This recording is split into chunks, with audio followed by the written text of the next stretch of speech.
Back again, journal journey, writing prompt number 71. Before we get started, please check out Flintlocked. It is the comic book I co-created and co-wrote, available on Amazon.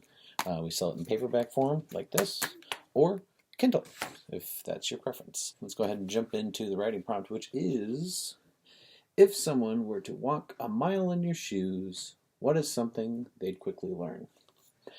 Um, I thought about this for a while because I think it could be taken in a couple different ways.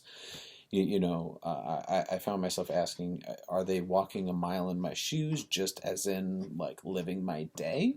A day in a life of me doing the things that I do? Or are they literally like being me for a day? Like, where they're like wearing my skin and being literally me.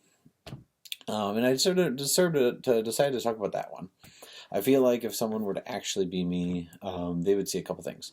One is I do a lot.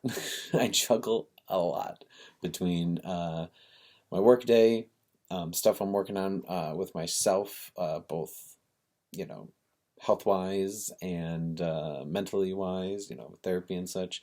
Also, the relationships that I'm building, whether it's romantic or friendships, and then all the creative projects and career goals and such that I have.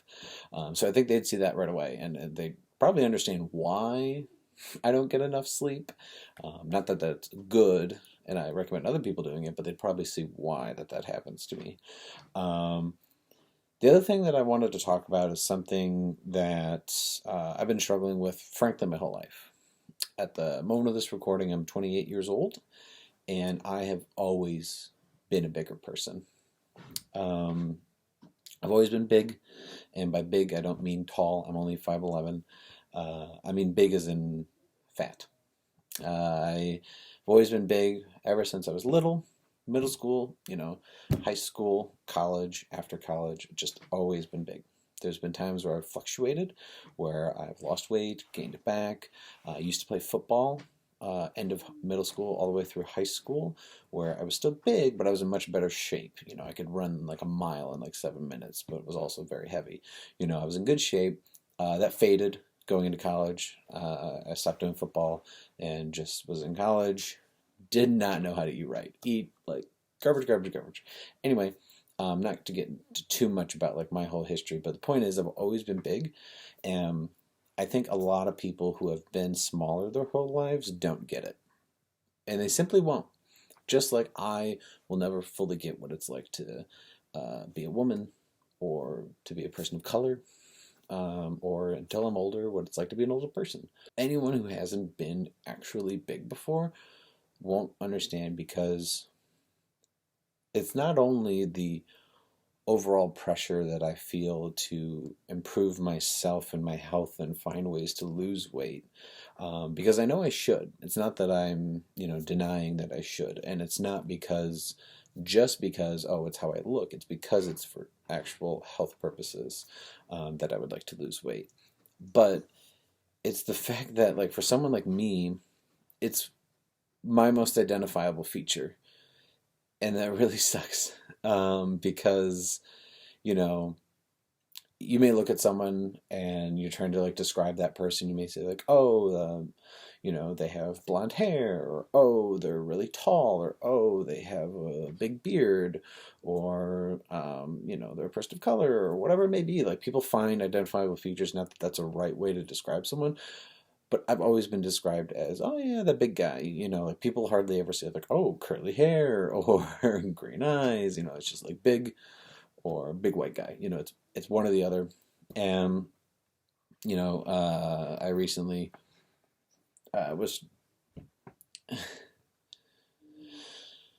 It's a struggle, and it really sucks because some people can eat like utter garbage. I've seen people in my life eat way worse than me. They eat more junk, don't work out, and they're smaller than me. Um, I've been trying to learn better habits. Not that I've always been perfect. No, I think no one's ever perfect at it. But I struggle. People struggle with smoking, drinking. I struggle with food. and it's something that I'm trying to improve. I'm trying to make a higher priority and also get more sleep. So hopefully by eating better, working out, sleeping better eventually, like hopefully it'll lead to losing weight. Um, and sometimes people will tell a certain thing like, oh, well, I did this, I did this. It's like literally every body is different, not just physically, but like genetically.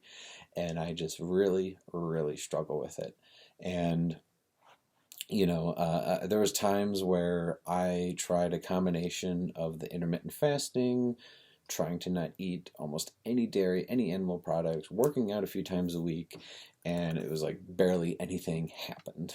I know it's only a few weeks, and like it's not always going to be like a large amount you lose, but it was just an example. And then you could have like one bad meal and like gain. So it's just very, very hard. And I've had time where like strangers and like a homeless person have called me a fat fuck going to get on the train. Um, like I said, it's my most identifiable feature. It's what people usually use first to insult myself. It's something that I have tried to take power of and make jokes about it in my stand up. Um, Sometimes I'll try to call it out just so that someone else can't. Um, I have a lot of material that some people say I talk too much about it. They're like, oh, you talk about that, you're not that big. And I'm like, yeah, have you ever been big? No? Then you don't understand. You know, like I'll explain to my friend who's Indian, you know, because he'll talk about being Indian. And it's just like, I'll never know what that's like. I don't think he talks about it too much, but he thought that I talked about my weight too much. And he's never been big like me. And I'm like, you don't get it. Like, there's, there's a lot of us out there, too much. And we just, a lot of us struggle. And the reason I try to talk about it is because I think it's relatable to people. I wish I had other things to talk about. I'm trying to work to push myself to be more creative and talk about other things, of course, but it is something that people also connect with. I've seen certain times when I'll talk about being big and I'll see big people in the crowd cracking up because they know what I'm talking about. I have this one bit where I talk about how a fair amount of my day are looking at chairs and questioning their structural integrity. It's an actual fear. I'm worried about breaking chairs. I've had some that have made noises if they're about to break. I've broken some, I've fallen out of them. It's a real fear, and it happens every time I sit down. And so other big people, especially bigger people than me, really get it. And so that's why I talked about it. Maybe I talked about it too much, but it's just a reality of mine. Just like for my friend, it's a reality of what it's like to be an Indian person living in America. It's yeah. So I think if someone were to walk a mile in my shoes, if they haven't already experienced it themselves, they would see how people react to bigger people, whether it's people not wanting to date bigger people because they see us as like a health risk. They're like, well, they may not be alive long. They see us as less attractive. They see us as like that's the most identifiable first insult feature of them.